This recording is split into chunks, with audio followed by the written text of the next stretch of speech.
Welcome to Pindar Poetry. We hope you learned something new. In this video, I will show how to replace the water pump on a 2005 Chrysler 300. Disconnect the battery, drain the coolant, and remove the serpentine belt to access the pump area.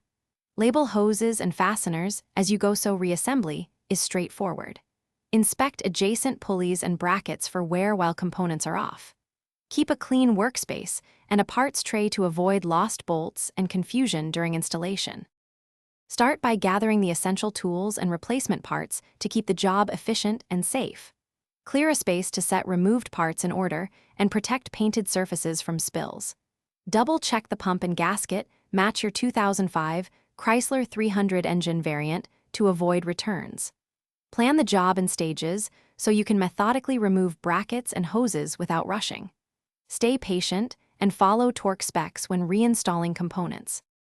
If you're enjoying this guide, please subscribe and like the video to support the channel.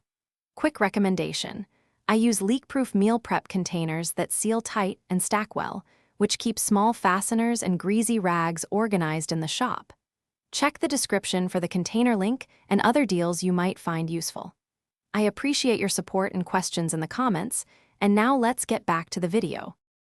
Work methodically when removing the old pump and note the position of each hose and fastener. Clean the engine block surface completely before installing the new gasket to prevent leaks. If the pump is driven by the timing belt, replace the belt and follow timing marks precisely to avoid engine damage. Reinstall with proper torque and refill the cooling system, then bleed air and test for leaks with the engine at operating temperature. Thanks for watching. Consider subscribing if we helped you.